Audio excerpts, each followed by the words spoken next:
Good morning, students. Our today's topic is reflection at a concave spherical surface and the object lies in the rarer medium. So first of all, I am going to draw the diagram for the concave spherical surface. So suppose this is a concave spherical surface.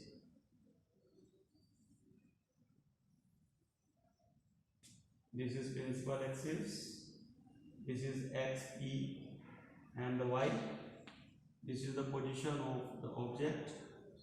The ray of light coming from the object incident at this point. This point is suppose n. Now this could be the curvature, center of curvature of this spherical surface. From here we can draw the normal. This could be the path of the ray of light while passing from this rarer medium of refractive index mu1 to the denser medium of refractive index mu2, then as per the rule it will bend towards the normal. Ray to denser it will bend towards the normal, and then after reducing backward this ray will intersect the principal axis at this point, which is the position of the image.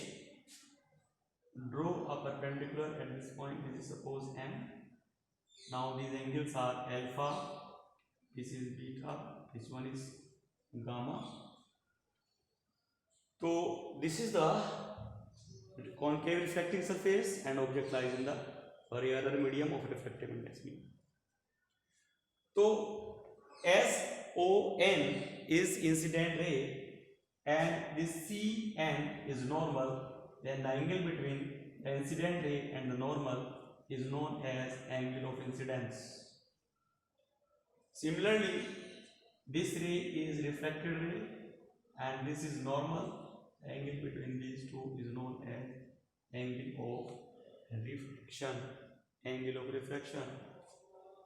These two are intersecting each other. That is why this angle may also be equal to r.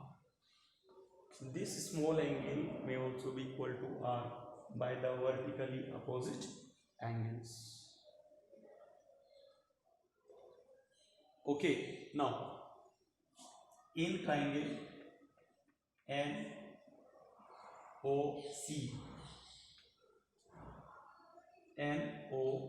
and C, actually angle gamma is the exterior angle. So exterior angle is equal to the sum of interior opposite angles. ये gamma किसके equal हो जाएगा? Alpha plus आई के equal होगा NOC triangle के अंदर. Gamma exterior angle है by the property of exterior angle. तो with the help of this we can calculate the value of I which is equal to gamma minus alpha. Also in triangle NIC में again gamma is the exterior angle, but this time this gamma is equal to r plus beta, by which we can calculate the value of r which is equal to gamma minus beta. तो ये दो values हमारे पास आ गई. Now we are going to apply the Snell's law. By Snell's law of reflection,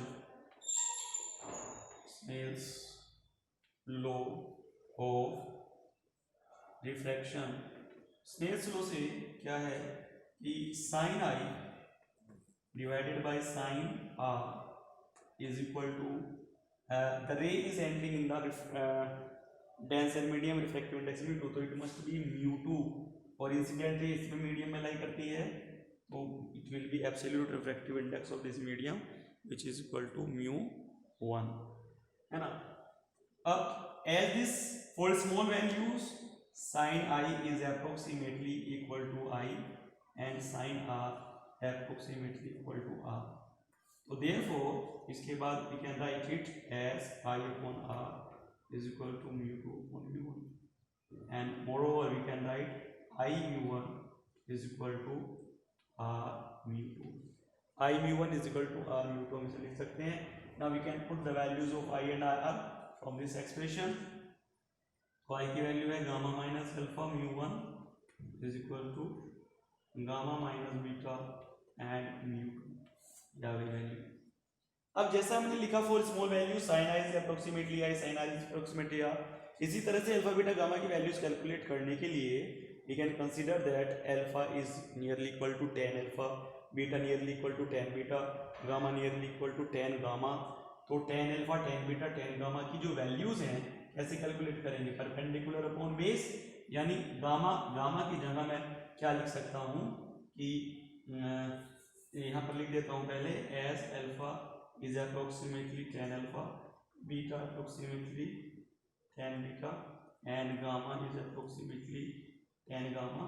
तो therefore 10 alpha we will written as alpha here nm upon om, nm upon om. Similarly 10 beta and 10 gamma can be written as 10 beta nm upon im, nm upon im, and at last 10 gamma may be written as nm upon cm, nm upon cm। ये लिखेंगे।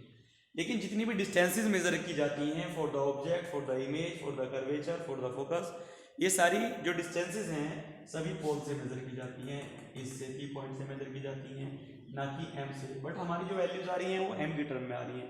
तो इनकी distance की values को mention करने के लिए हम ये कंसिडर कर सकते हैं कि M is very close to P. M का क्या है, पी के बहुत ही क्लोज है, M is very close to P, that is why we can replace all Ms with P. ये सारे एम को पी से रिप्लेस करेंगे and we can put here.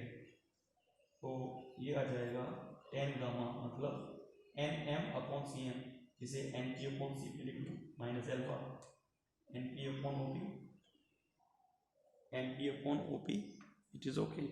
उसके बाद में आगे चलते हैं and then it is mu one is equal to gamma N P upon C P minus beta N P upon I P multiply by U. N P में cancel throughout, N P throughout cancel हो जाएगा, N P throughout cancel हो जाएगा, ये value बचेगी 1 upon C P minus 1 upon O P into mu 1 is equal to 1 upon C P minus 1 upon I P into u two. ये values हमारी आ गई। Now we can mention the value of C P और this object की distance pole से मानी जाती है माइनस यू, इमेज डिस्टेंस को हम कंसिडर करते हैं माइनस वी, एंड कर्वेचर तक की जो डिस्टेंस है उसे माइनस आर हम कंसिडर करेंगे। By we are taking the negative sign, क्योंकि नेगेटिव एक्सिस पे सारी वैल्यूज हैं, in the opposite direction of ray हैं, तो ये सारी वैल्यू माइनस की हुई। ऑब्जेक्ट तक की डिस्टेंस पोल से यू, इमेज तक की वी, और कर्वेचर तक की डिस्टेंस जो होगी वो आर होगी। तो ये वैल्यू जब मैं पुट करूंगा सी पी यानी कर्वेचर तक की distance minus R minus U object distance into mu one upon C P, ये है minus R minus 1 upon I P minus V into mu. सही है। अब v वाली जो टर्म है इसको इधर ले आते हैं, and it will be mu one upon U and then it is minus mu two upon v is equal to, ये म्यू1 अपॉन आर को उधर प्लस जाएगा mu one by R and it will be minus mu two upon R. तो ये तो सही है, mu one upon U minus mu two upon v, इन दोनों में से mu one minus mu two upon R, मतलब आर एलसीएम ले लिया। तो दिस में B, this is the relation, this is the relation between these parameters, let us it is okay, and we got the required solution. तो इस तरह से we can calculate the reflection of a concave spherical surface while the object is lying in the rarer medium. Okay.